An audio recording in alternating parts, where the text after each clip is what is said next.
Hi everyone, so I'm Domine Bayson from the 84A FSM, and today my report is all about guidelines of Easement Law of Enhancement Mobility of PWD and guidelines on sidewalks, parking, signages. Guidelines on easements as it is situated outside of private property limits. The easements is public domain that should be equally enjoyed by all members of the community. So A. Residential and like uses, whether temporary or permanent. B. Long-term or overnight vehicle parking unless duly designated as day or night paid parking zones. C. As a depository of stored, wrecked, or abandoned vehicles, mechanical devices, and the like. D. The conduct of specific commercial, situational, or industrial activities not compatible with its stated character. E. Unauthorized recreational or entertainment usage and the like, which will only benefit certain entities and which will ultimately result in inconvenience, nuisance, safety problems to the general public.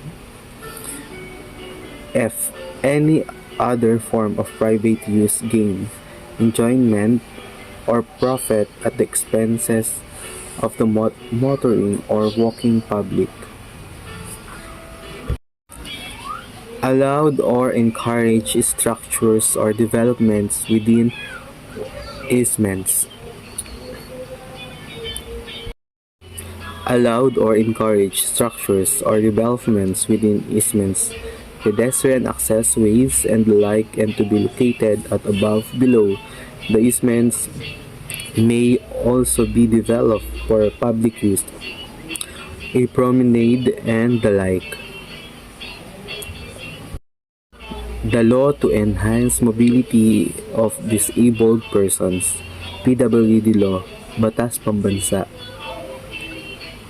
An act to enhance the mobility of disabled persons by requiring certain buildings, institutions, establishments, and public utilities to install facilities and other devices. Rule 2. Minimum requirements for accessibility. First, categories of disabled person. A. Impairments requiring confinement to wheelchairs, or B. Impairments causing difficulty or insecurity in walking or climbing stairs or requiring the use of braces, crutches, or other artificial supports, or impairments caused by amputation, arthritis, spastic conditions, or pulmonary, or C. Total or partial impairments of hearing or sight causing insecurity, like likelihood of exposure to danger in public places, or D. Mental, whether acquired or congen- congenital in nature. Basic planning requirements. A. Accessibility. The built environment shall be designed so that it shall be accessible to all people. B. Reachability. Provision shall be adopted in and introduced to the physical environment. C. Usability. The built environment shall be designed to allow the disabled citizen to participate and contribute to the developmental goals.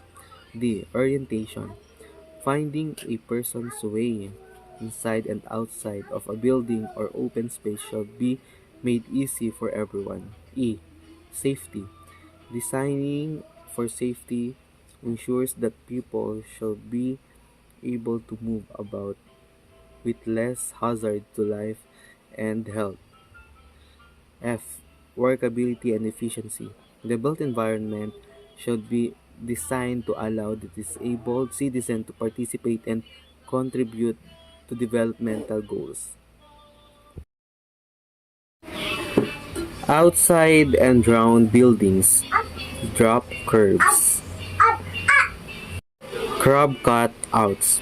Curb cutouts should only be allowed when it will not obstruct a walkway or in any way lessen the width of a walkway. The minimum width of a curb cutout should be 0.90 meters.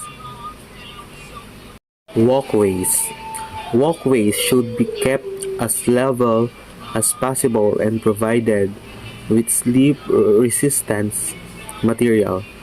Walkway should have a minimum width of 1.20 meters. Handrails. Handrails shall be installed at 0.90 meters and 0.7 meters above steps or ramps. Open spaces. Where open spaces are provided, the blind can become particularly disoriented. Therefore, it is extremely helpful if any walkway or paths can be given defined edges either by the use of planters. Signages. A. Where open spaces are provided, the blind can become particularly disoriented. Therefore, it is extremely helpful if any walkway or paths can be given defined edges, either by the use of planters. B. Signs should be kept simple, easy to understand, made of contrasting colors and gray values to make the detection and reading easy. Parking. Parking areas. Parking spaces for the disabled should allow enough space for a person to transfer to a wheelchair from a vehicle. Accessible parking spaces should be located as close as possible to building entrances or to accessible entrances. Side buildings and structures. Entrances.